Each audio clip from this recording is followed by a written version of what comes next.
Póngase de pie un minuto, si está sentado, póngase de pie y abra su Biblia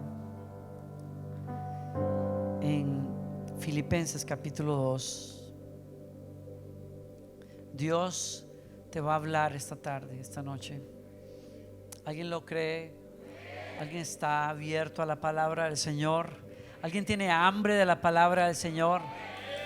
¿Alguien sabe que su vida va a cambiar esta noche? Usted no vino aquí para volver a su casa igual. En Lakewood acostumbramos a decir: estoy a punto de recibir la incorruptible, indestructible, siempre viva semilla de la palabra de Dios. Nunca más seré igual. Nunca, nunca, nunca. Nunca más seré igual. Ahora, Filipenses capítulo 2, si lo tiene, lo dejo así de pie como señal de respeto hacia la palabra de Dios. Y leo para usted. Estoy leyendo la Nueva Traducción Viviente. ¿Hay algún estímulo en pertenecer a Cristo? ¿Existe algún consuelo en su amor?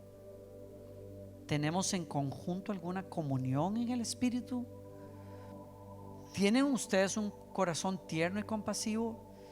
Entonces, háganme verdaderamente feliz, poniéndose de acuerdo de todo corazón entre ustedes, amándose unos a otros y trabajando juntos en un mismo pensamiento y en un mismo propósito.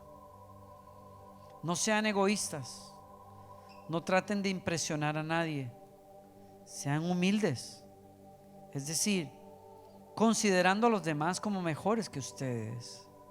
No se ocupen solo de sus propios intereses, sino también procuren interesarse en los demás.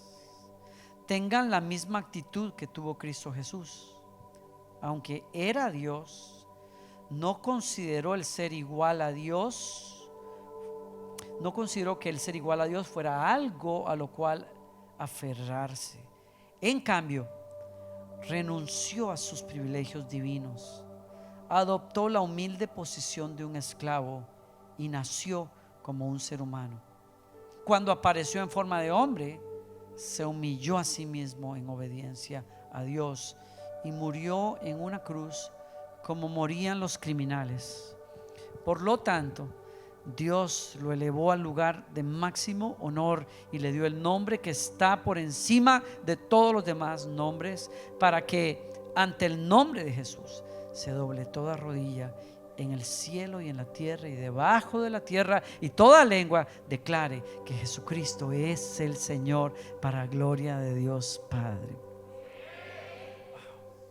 Y ese lugar de autoridad y de poder que tiene el nombre de Jesús en el verso 10 y 11, de toda gloria, en donde no hay otro poder y no hay otro nombre por encima de ese nombre, ese lugar lo ganó desde un lugar de humildad que está en el principio. Tome su lugar, por favor. En el año 60, cuando Pablo escribe esta carta, la escribe a una de las iglesias amadas, la iglesia de los filipenses en Filipo. ¿Y qué clase de carta? ¿Y qué clase de palabras, no? Estoy leyendo una traducción libre que hice, digo yo una traducción del inglés, puesto que la traducción de la cual estaba leyendo no está en español. Es una especie de paráfrasis. Y si es que han sacado algún provecho al seguir a Cristo, si su amor ha hecho alguna diferencia en sus vidas, si ser parte de una comunidad del Espíritu significa algo para ustedes, si tienen corazón y si les importa, háganme un favor, pónganse de acuerdo, ámense, sean profundos amigos espirituales. No traten de llegar arriba a codazos, no se ganen el puesto con cuentos, más bien háganse a un lado y ayuden a otros para que avancen. No se obsesionen con el deseo de sacar ventaja. Olvídense de ustedes lo suficiente como para extender a otro una mano de ayuda. Piensen en ustedes de la misma manera que Cristo pensó de sí. Él tenía el mismo estatus con Dios, pero no pensó tanto en él como para aferrarse a toda costa a esas ventajas. De ninguna manera. Cuando vino el tiempo, dejó de lado los privilegios de la deidad y tomó el estatus de un esclavo. Se hizo un ser humano y una vez hecho humano permaneció como tal. Fue un proceso increíblemente humillante. Nunca reclamó privilegios especiales. En cambio, vivió una vida sin egoísmo y obediente hasta la muerte, y la peor de todas, una crucifixión. Uno lee este pasaje hoy, pero para sacar la riqueza, como suele pasar en las escrituras, uno necesita ponerse en las sandalias de las personas de la época.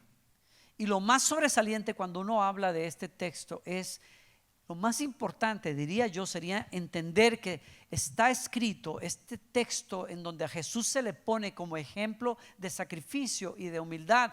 Ese texto está escrito en el contexto de una cultura de honor, vergüenza. Es decir, la cultura grecorromana es una cultura que busca a toda costa ganar el respeto y el honor de los demás.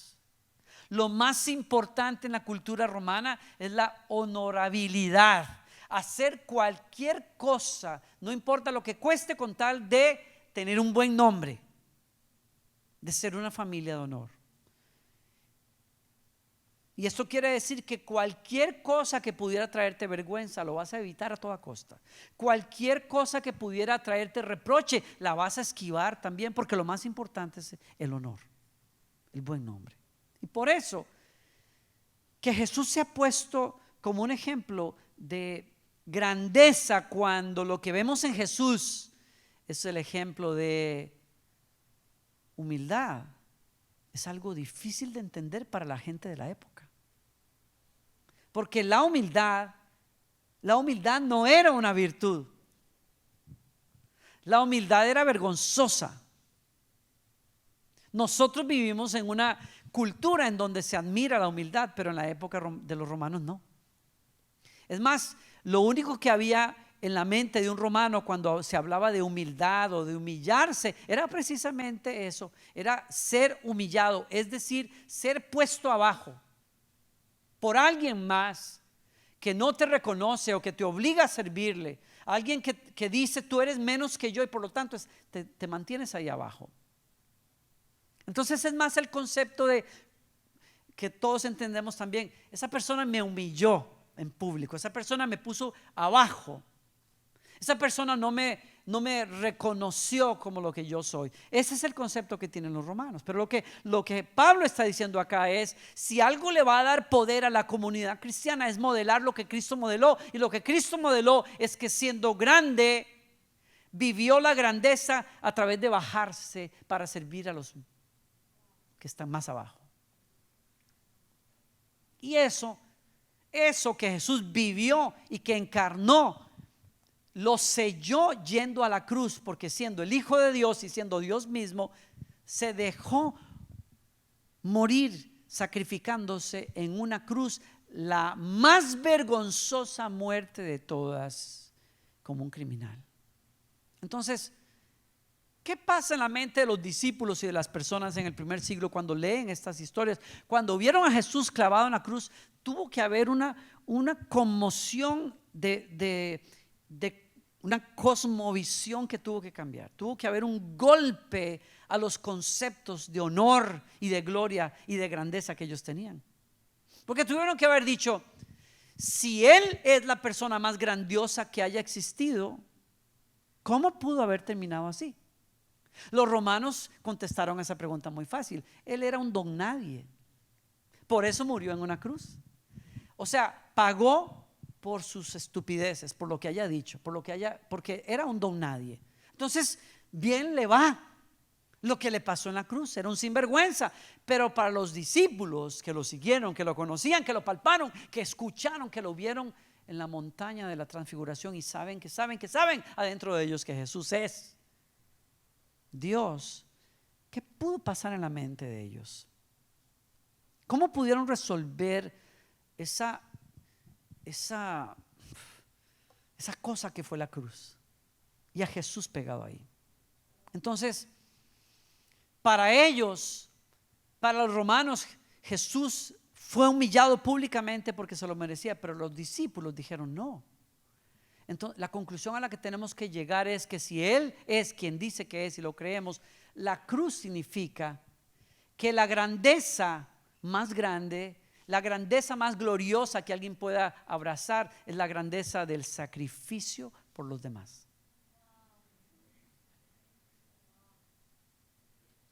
Y les rompió todos los esquemas. No lo vieron venir.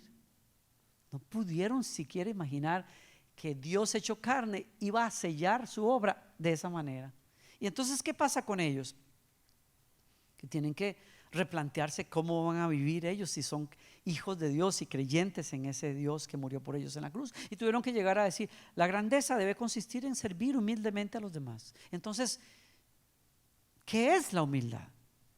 Y cito a un señor de apellido Dixon, un excelente libro que escribe, dice: la humildad es la noble elección de renunciar a su estatus, desplegar sus recursos o usar su influencia para el bien de otros antes que para su propio bienestar.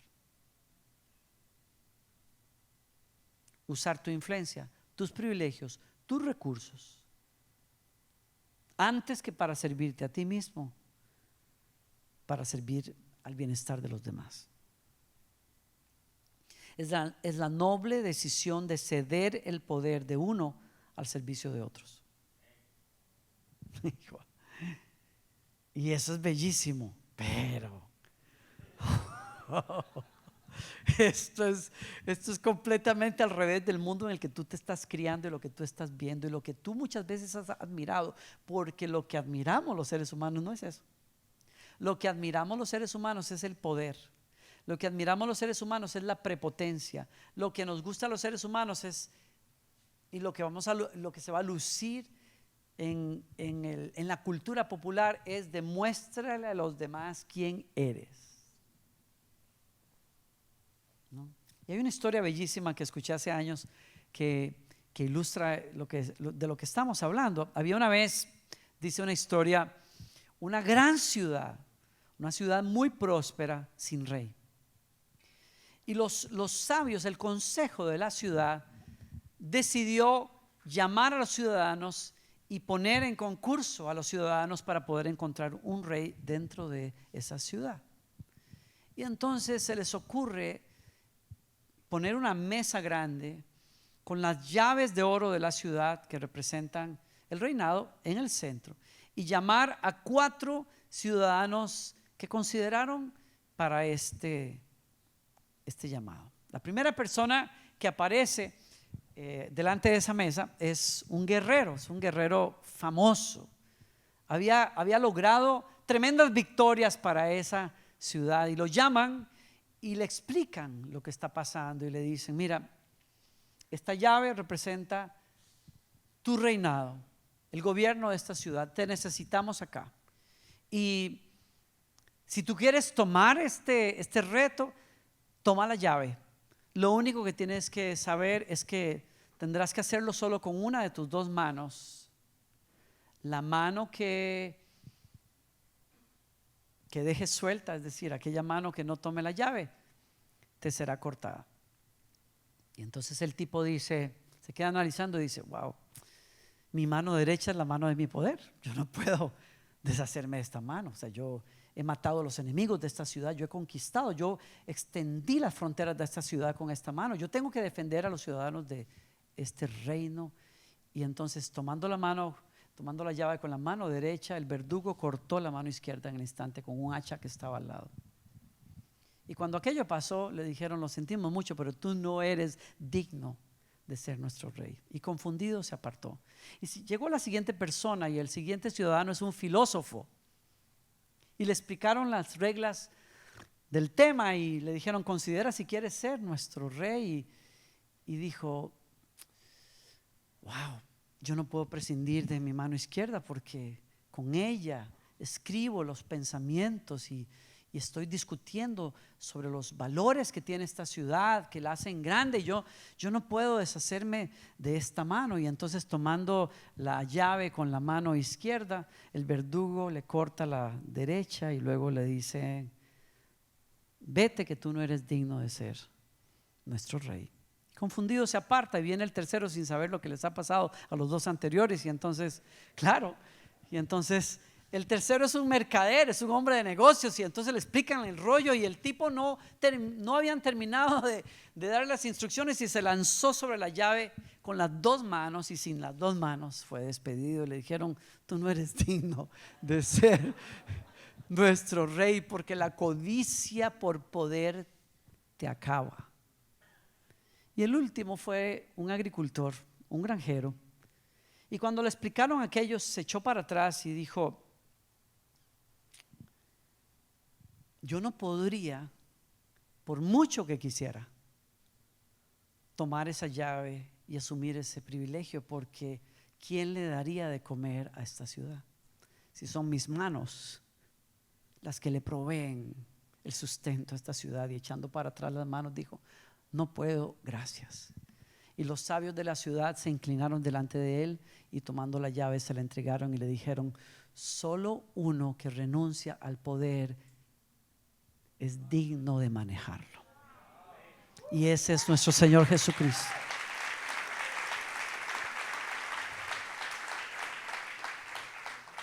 Por eso el ejemplo de Jesucristo es tan fuerte. Su modo de vida es tan opuesto a lo que los seres humanos buscamos y codiciamos, que nos rompe la vida y el esquema, y nos hace hacer vida de otra manera. Acuérdense ustedes que cuando hablamos de poder y del manejo de los demás, Jesús nos da un ejemplo. Cuando la última noche, ¿se acuerdan ustedes? Están sentados en la mesa, y nos dice Juan, por un lado cuenta el relato de una manera bellísima, y los invito a que lo lean en Juan capítulo 13, sabiendo Jesús que había llegado su hora para pasar de este mundo y volver a su Padre, y sabiendo que el Señor le había dado todas las cosas y que todo era suyo. Se salió de su lugar en la mesa, y tomando una toalla y agua, se inclinó y lavó los pies de los discípulos. Es una descripción increíble. Yo no puedo acercarme a leerlo sin sacudirme el corazón. Y después de que hizo todo eso, en Lucas 22:25 dice: el más importante de ustedes deberá tomar el puesto más bajo, y el líder debe ser como un sirviente. ¿Quién es más importante? ¿El que se sienta a la mesa o el que la sirve? El que se sienta a la mesa, por supuesto. Pero en este caso no, pues yo estoy entre ustedes como uno que sirve. Y Jesús conecta el concepto de grandeza con servicio, y con un modelo de humildad que los seres humanos no conocíamos. Y a eso es que hemos sido llamados nosotros. Hay tres elementos de la definición de lo que es humildad. Les dije hace un momento, humildad es, para los que están tomando nota, humildad es la noble elección de renunciar a su estatus, desplegar sus recursos, usar sus recursos o usar su influencia por el bien de otros antes que para su propio bienestar. La noble decisión de ceder el poder de uno al servicio de otras personas, de los demás. Y entonces hay tres elementos de la definición a los de ustedes que les gusta tomar nota. Tal vez esté muy oscuro para que lo hagan, pero bueno. Quiero hablarles específicamente a los de ustedes que están liderando en esta iglesia. Tres aspectos importantes. Tomen nota. La humildad presupone dignidad. Es decir, es humilde aquel que, estando más arriba en algún aspecto, se baja, ¿no? ¿Ya? Muy importante, la persona que tiene las ventajas, la educación, los contactos, la gracia, el carisma, no lo usa para sí mismo, lo usa para otros que tienen menos ventajas, que fueron menos afortunados, que están en desventaja, ¿no? En otras palabras, no se puede ser humilde o no puede ser humilde aquella persona que no tiene un concepto sano de sí mismo, de sus capacidades y de sus valores. ¿Por qué? Porque cuando una persona no sabe ni quién es, va a estar siempre tratando de ponerle pie encima a los demás para demostrar quién es. Pero una persona sana y segura no necesita hacer eso. Más bien se pone para que otros puedan salir adelante. Y de eso se trata el liderazgo cristiano, ¿no? La humildad es voluntaria, es el segundo punto de la definición que es importante. Es voluntaria, es decir, nadie puede obligarme a hacer algo, es una elección. Cuando estoy en una situación donde alguien me obliga a ponerme de menos, eso ya no es humildad, eso es humillación. Y Jesús es ejemplo de las dos cosas. Jesús es ejemplo de humildad porque Él, teniendo el poder y siendo Dios, se bajó de la mesa y sirvió a los demás abajo como si fueran los primeros. Y siendo el principal en la mesa, les dijo: los voy a tratar a ustedes como si fueran el principal. ¿Se acuerdan? Jesús le dijo a los discípulos: ustedes me llaman a mí maestro y bien lo hacen porque lo soy. Yo sé quién soy. Yo no necesito que nadie me lo diga, yo sé quién soy. Pero si yo, sabiendo quién soy, los trato a ustedes como el sirviente lo haría, ahí les estoy dejando un ejemplo. Jesús fue ejemplo de humildad, pero también de humillación. ¿Por qué? En el sentido de que Él dijo: Señor, voluntariamente me ofrezco y ofrezco mi cuerpo como un sacrificio por los pecados de todos, y abrazo la vergüenza pública para que ellos sean honrados delante de ti. Humillación es cuando eres obligado a tomar un asiento más abajo. Pero la humildad genuina es aquella que es resultado de una decisión. Yo decido servir al que está más abajo, al que es más pequeño, al que no tiene tantas ventajas. Y tercero, la humildad es social. Es decir, no es un acto privado de modestia. No es que yo, Señor, yo no soy digno, yo soy un gusano, a mí no, ¿qué importa? Yo no importo, todos los demás son más importantes que yo. No tiene que ver nada con eso. Bueno, lo que acabo de decir no es ni siquiera modestia. Hay personas que son modestas, hay personas que no van a lucir ni a decir todo lo que pueden hacer y hacen. Pero la humildad es más que la modestia, es mucho más, porque no tiene que ver tanto con cómo yo me veo a mí mismo, sino cómo yo decido ver y tratar a los demás. Y ahí me voló la cabeza, me cambió el cuadro. Especialmente aquellos que en algún momento hemos dicho: yo quiero servir a Dios, yo quiero liderar. Ah, sí, yo quiero liderar. La humildad es más sobre cómo trato a los otros que sobre cómo pienso acerca de mí mismo. Y entonces, para yo liderar en este misterio que es la iglesia, yo necesito fijarme en el ejemplo de mi maestro y seguirlo. Añado un pensamiento más, que es el punto de partida. Es el punto de partida para hablar de la humildad, pero es mi punto de cierre.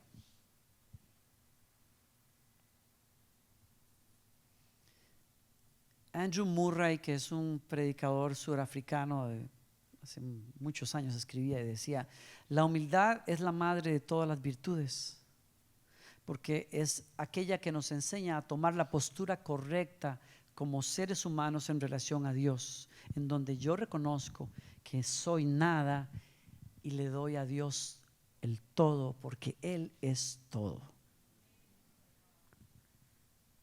Es tener, así como la humildad entre nosotros es social porque me enseña a tener la actitud correcta y a tratar a los demás de manera digna, la humildad espiritual me enseña a mí a tomar mi lugar esencial como creación delante del Creador, como oveja delante del pastor, como barro delante del alfarero, como siervo delante de el Señor.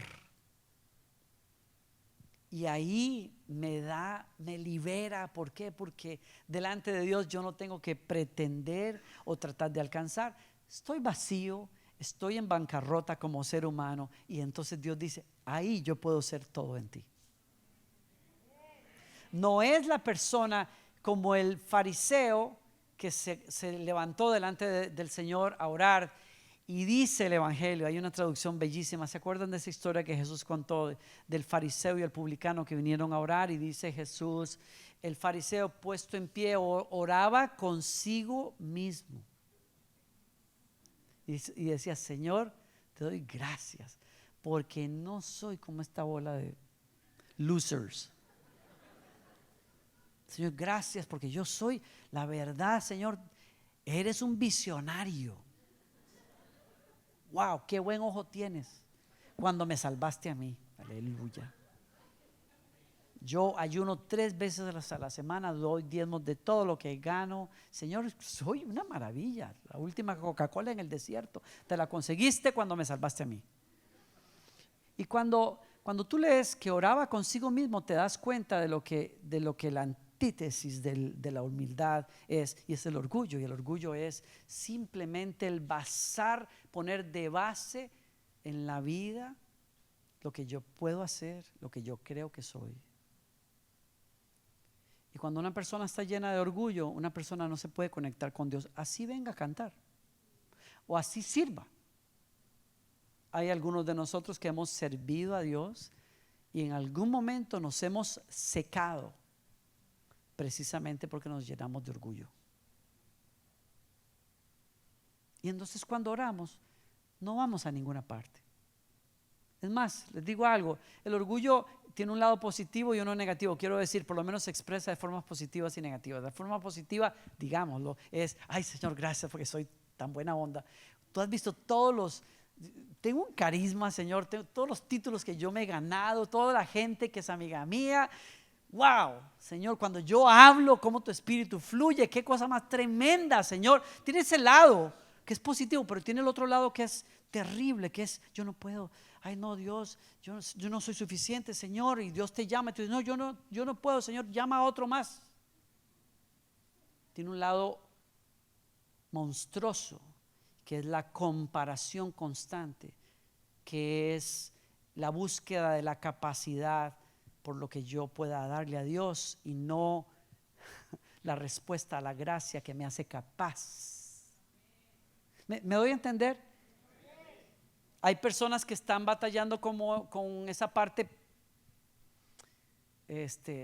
presuntuosa del orgullo, que es yo luzco lo que logré, y hay otros que están llorando por la parte de yo no puedo, yo no sé. Dios te dice, yo te quiero usar, yo no puedo, Señor. ¿Me doy a entender? Y cuando las personas estamos en cualquiera de esos dos lados del espectro del orgullo, no nos conectamos con Dios de ninguna manera. En cambio, Jesús dijo, el publicano ni siquiera se atrevía a alzar la cabeza. Se golpeaba el pecho y decía, Señor, y hablaba con Dios. El otro oraba consigo mismo, este hablaba con Dios. En otras palabras, se conectó con Dios, porque dijo, Señor, sé propicio a mí, pecador. Bienaventurados los humildes de corazón, ellos heredarán el reino. ¿Quién es humilde? El que dice, Señor, yo no soy suficiente, tú eres mi suficiencia. Y termino con esto. Eso me recuerda la única vez que estuve en la Tierra Santa, en Israel, después de visitar muchos lugares hermosos y significativos. ¿Cuántos de ustedes han estado ahí alguna vez? Bello, ¿no? Sí, increíble, ¿no? Mi esposa todavía no, pero vamos a ir un día a estos. Ella tiene ganas de ir, no la llevamos, pero vamos a ir. Porque me tenía que acordar de eso ahorita. Pero bueno, el punto es que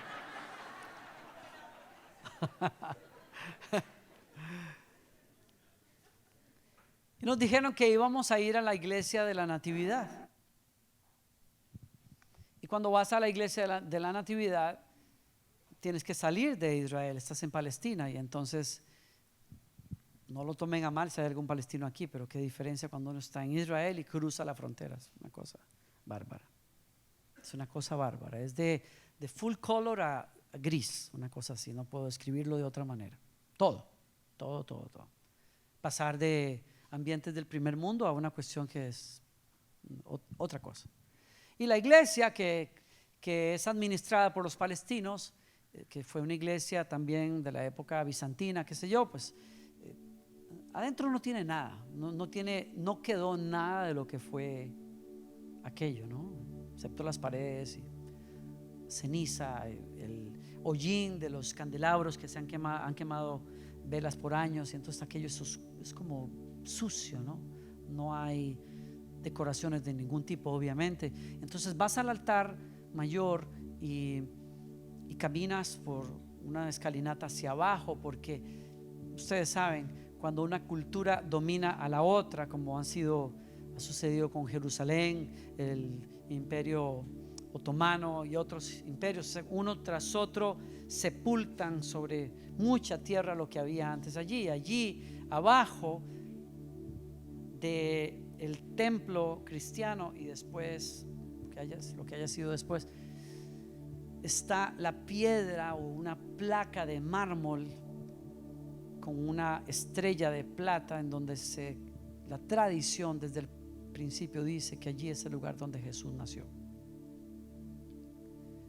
Y cuando tú bajas, el espacio se hace cada vez más chiquito, al punto que no puedes estar casi de pie. Y si yo les digo que era chiquito, es porque era muy chiquito.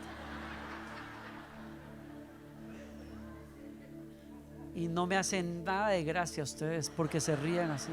Nada de gracia me hacen, pero los perdono. Al punto de que tienes que inclinarte para poder estar unos minutos ahí. Y me cayó el 20 cuando estaba ahí. Porque para yo disfrutar el misterio que es Dios entre nosotros, solo lo puedo hacer de rodillas.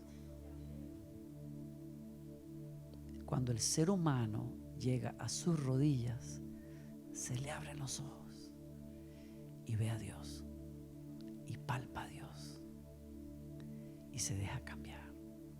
Y por eso lo que leímos al principio es poderoso.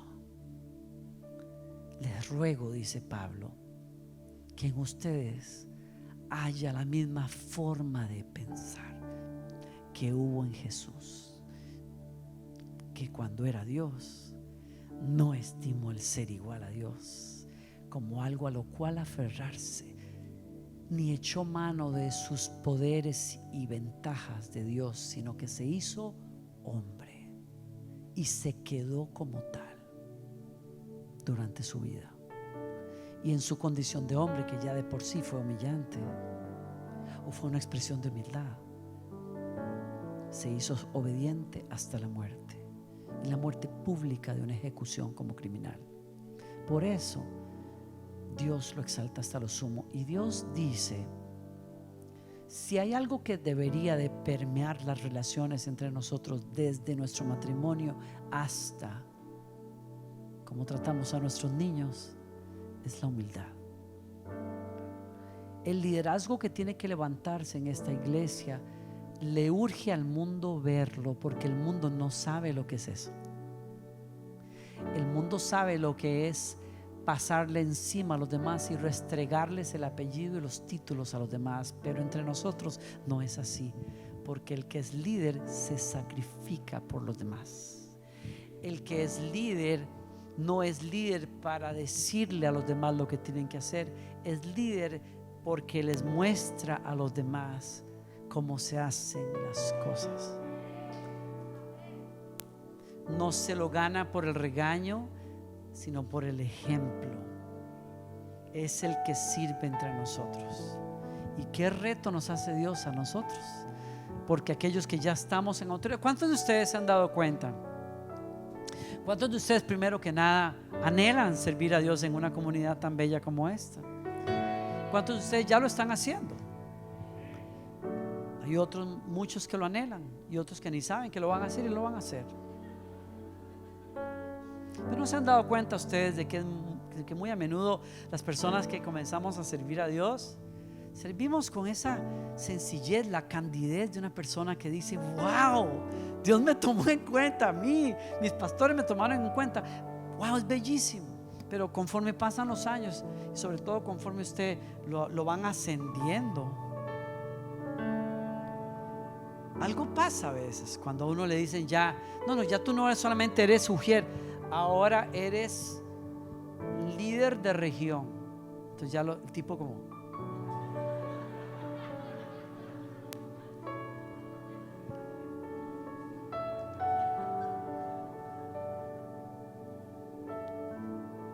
Y no sé por qué les da como comenzar a caminar así como...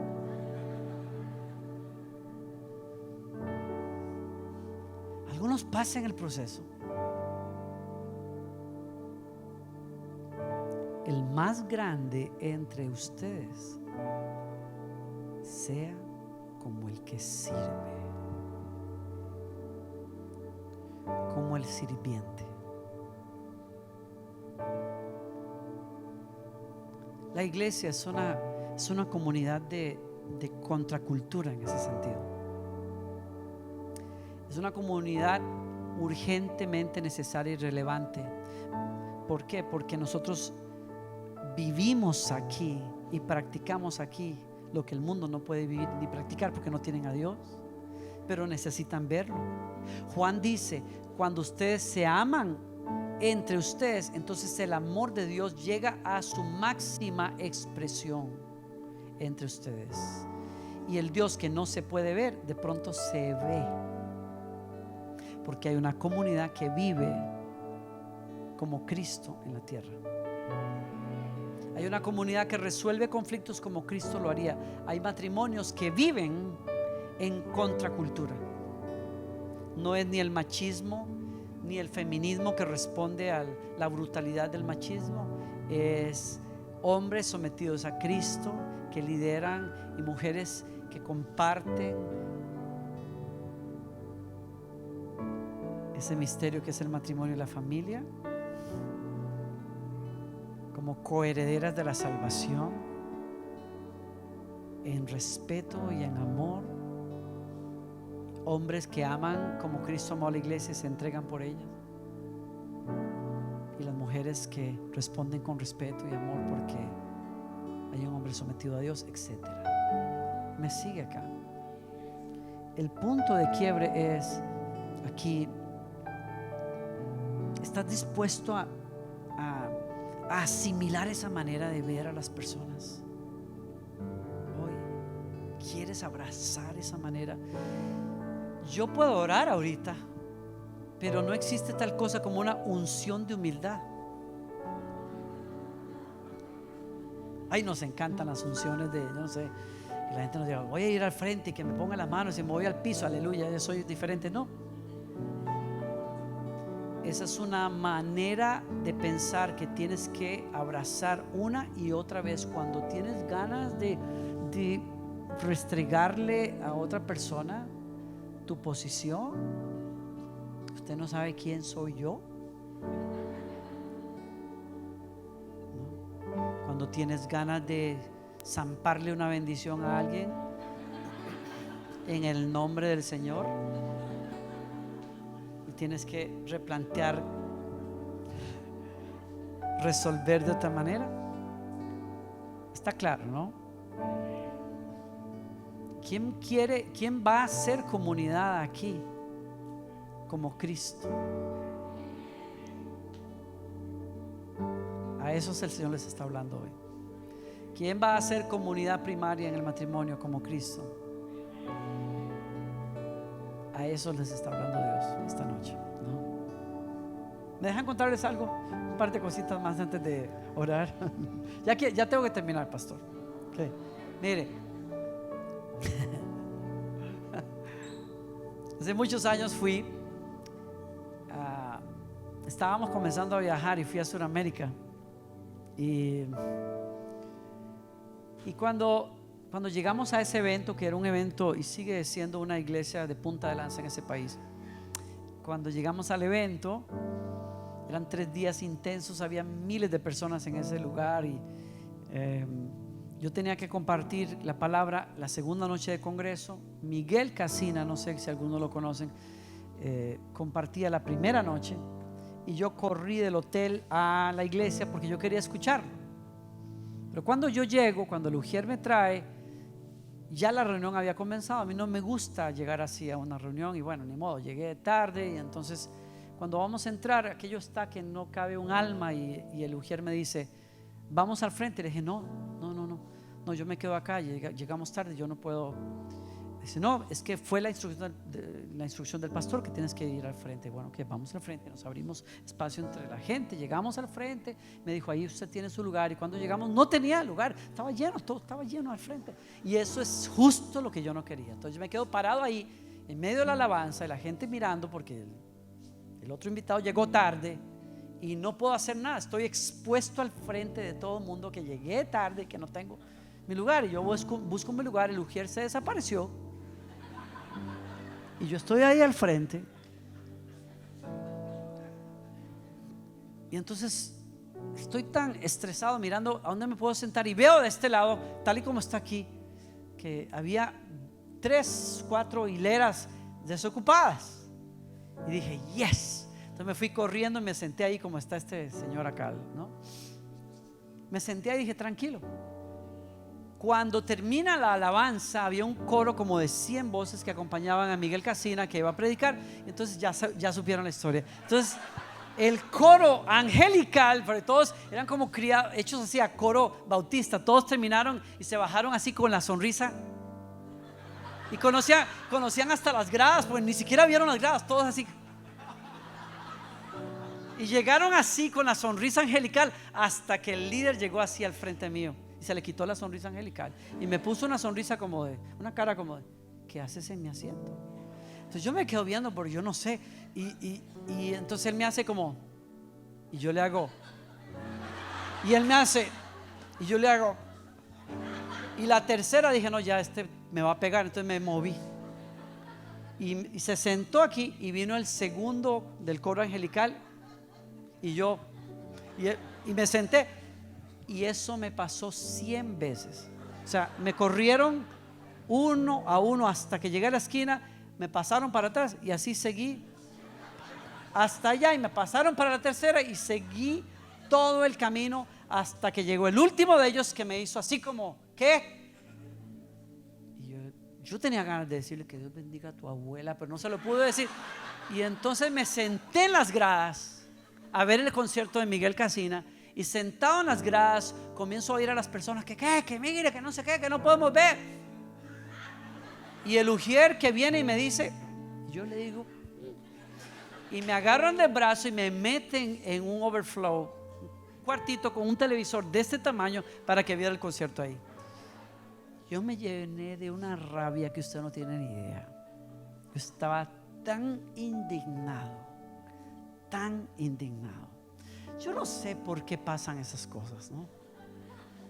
Es que me recuerda alguna que otra vez, no sé, hay personas, yo no sé si, miren, hay personas que tienen pinta de que son algo y hay otros que no tienen pinta. No, como, entonces yo estaba en un congreso en México con Marcos Witt en la época de los grandes congresos, y yo era invitado a dirigir alabanza y a dar un taller, y de pronto me dieron ganas de ir al baño. Estoy en un gran auditorio y me tengo que salir, hay no sé 10,000 personas ahí, me tengo que salir, fui al baño, y cuando yo quiero regresar al área de los invitados, el Ujier, famoso endemoniado, ¿qué me dice? ¿Usted para dónde va? Le digo, a donde usted no le importa. No, le dije, no, es que yo salí al baño. ¿Y por qué usted sale al baño? Le digo, porque tenía ganas de orinar. Y entonces, y yo, es que yo, no señor, usted no puede entrar por acá. Por acá solo los invitados especiales. Yo le quedo mirando como, Y le digo, es que yo estaba sentado, a mí no me importa por dónde usted está sentado. Aquí a todos los tratamos igual. Usted se va, da media vuelta y entra por donde todo el mundo entra. Y me quedo así como diciendo, Señor. Y en ese momento uno de los cantantes conocidos pasaba y me decía, Danilo, ¿qué estás haciendo ahí? Y ahí el endemoniado se le salió el demonio y me dejó entrar. Y volviendo a la historia de aquel país en Sudamérica, volví al cuarto, al hotel donde estaba la casa, más bien indignado y enojado. Y dije, Señor, qué humillación. Yo no le quiero contar a usted, porque fue una discutida entre Dios y yo, porque cuando yo me enojé con Dios, en algún momento escuché la voz del Señor que me dijo, ¿y por qué tú buscas los primeros asientos? ¿O no has leído lo que yo digo acerca de los primeros asientos? No va para ustedes aquí.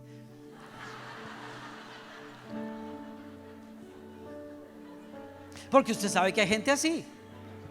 No, usted sabe que hay gente que es en la primera silla, ¿no? Porque yo soy, ¿no? Y si usted no lo sienta en esa bendita silla, los sugieres saben de lo que yo estoy hablando. Porque hay gente a la que le gusta, hay gente que es tradicional, eso lo entiendo, y le gusta ese cine porque puede ver la pantalla aquí, puede ver al pastor aquí, y el aire le da justamente ahí, y esa es la silla. Y la silla, la época de las bancas de madera, hasta tiene la forma de esa persona ya, se acomoda bien cuando llega, ¿no?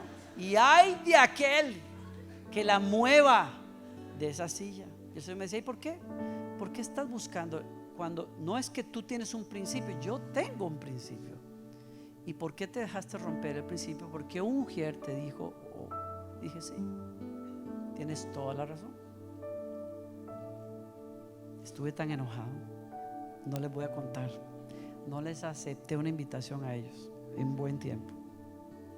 Qué orgulloso, qué vergüenza, ¿no? Pero cada vez que a uno se le olvida, yo no sé, Dios tiene unas maneras. Como aquel día que fui a una librería en Costa Rica, a bookstore, para los de ustedes que están, okay, una librería donde se venden libros, no una biblioteca, okay, por todo eso. Y entré y estoy buscando un libro, no sé, yo estaba buscando un libro de arte, no sé qué. Entonces estoy detenido en un pasillo, la librería más grande que hay en Costa Rica, y de pronto me tocan en el hombro y me dicen, oiga muchacho, usted no sabe dónde están los libros de cocina. Le digo, yo no trabajo aquí. Ay, perdón. Entonces me volteo así y me tocan el hombro aquí otra vez. Oiga señor, ¿dónde están los textos de educación para los niños de sexto grado? Yo no trabajo aquí. Y no he terminado de hablar y otra señora por ahí, muchacho que no sé qué. Y ya la tercera, cuando me preguntó no sé qué de estudio social, le digo, al fondo a la izquierda. Se acabó, ya me doy por vencido. Tengo cara de empleado. Ya lo acepto, tengo cara de empleado. Me pongo a servir a la gente y se acabó ya. ¿Dónde? Los baños siempre al fondo a la izquierda, una cosa, a la derecha, yo no sé.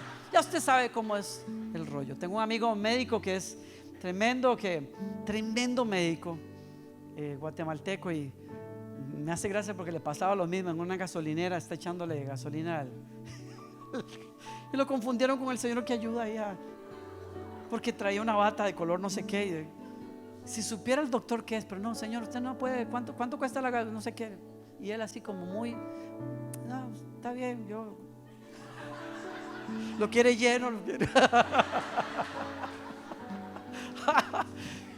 Yo no sé, Dios tiene unas maneras tan graciosas de recordarnos a nosotros cuando se nos va el bus, cuando se nos sube el humo a la cabeza, que es lo más importante para Él. La grandeza está en el servicio.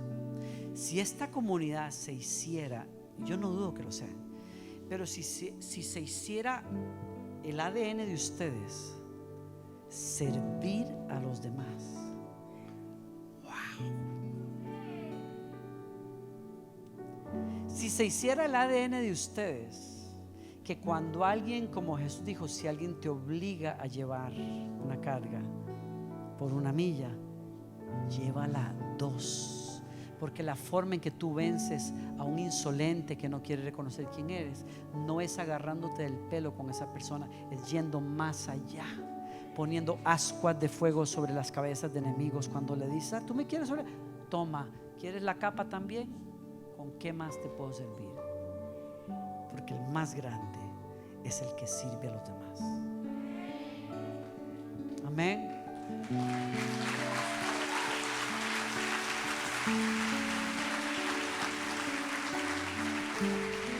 Yo te quiero decir, cuando alguien te dé el gusto el privilegio de cuidar a unos niños, hazlo bien.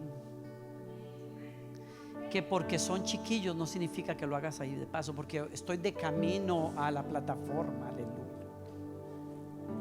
¿Sí? No, cuando alguien te dé el privilegio de acomodar los cables, acomódalos bien.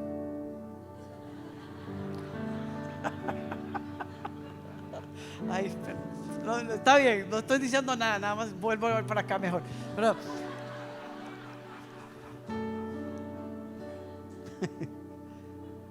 hay tanto vicio en los ministerios de música, tanto vicio que sí, me ponen a dirigir a los niños, hasta que te vino la invitación al Congreso Intergaláctico de Adoración, y entonces se le olvidó que sirve a los niños en la alabanza acá. ¿Por qué? Porque el evento, me doy a entender, no la tenemos clara. Algunas veces, bueno, eso sería ponerme de ejemplo, pero me tengo que poner de ejemplo. ¿Por qué no? Porque me tocó en algún momento decir, Danilo, te invitaron a tal lugar y les dijiste que no. ¿Por qué? No, porque yo tengo una responsabilidad. Ya yo había dicho que iba a ir a tal lugar, o que estaba en mi iglesia tal día. Yo no, de modo. Y tú vas a perderte del intergaláctico de adoración y alabanza, del 7º cielo y más allá, por estar en tu iglesia local. Sí, porque mi iglesia no es un peldaño para la grandeza. Mi iglesia es el privilegio que es. Se acabó. Alguien le tiene que caer el 20 de lo que estamos hablando aquí. Yo no voy a usar este púlpito para ganar puntos para ir a algo más importante. Yo no puedo usar mi liderazgo en X o Y situación. Lo voy a hacer con el mejor gusto y con excelencia, porque el más grande es el que sirve. Y una persona que sabe lo que es servir humildemente nunca deja de servir, nunca se gradúa de humildad. Siempre tenemos que aprender, siempre podemos servir y siempre lo hacemos lo mejor que podemos en el nombre del Señor. Póngase de pie, porque si no, no me callo. Póngase de pie, abra sus brazos conmigo. ¿Alguien recibe esa palabra esta noche? ¿Alguien le habló el Señor esta noche? ¿Por qué no abrimos brazos a Dios y le decimos gracias por hablarnos? Gracias por traernos a este lugar, Señor. Gracias, Señor, por considerarnos dignos de ser parte de tu reino, de ser parte de esta comunidad, Señor. Wow.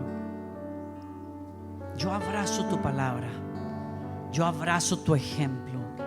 Gracias, Señor, porque me has dado luz para saber cómo responder a la ofensa, cómo responder a la falta de reconocimiento, cómo responder, Señor, al que no sabe y no ve lo que tú pusiste en mí, cómo responder a mis demandas, Señor, a mi sentido de competencia. Yo quiero demostrar aquí, demostrar allá, Señor. Yo renuncio a todo eso, yo me ofrezco a ti, Señor, para que tú me hagas como tú eres, Señor, como el ejemplo que eres, el sirviente entre nosotros, el que ama levantar a los demás y usar la gracia y el poder y los dones que nos has dado para sanar, para edificar, para construir tu reino, Señor.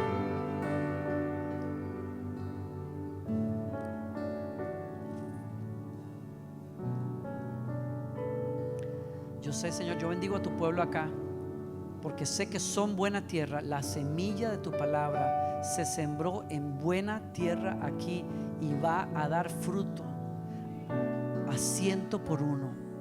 Creo, Señor, bendigo a cada uno que dice sí a tu palabra, Señor, hoy en el nombre de Jesús. Lo creo, Señor. Te doy gracias, los bendigo. Vuelvo a declarar lo que dice tu palabra.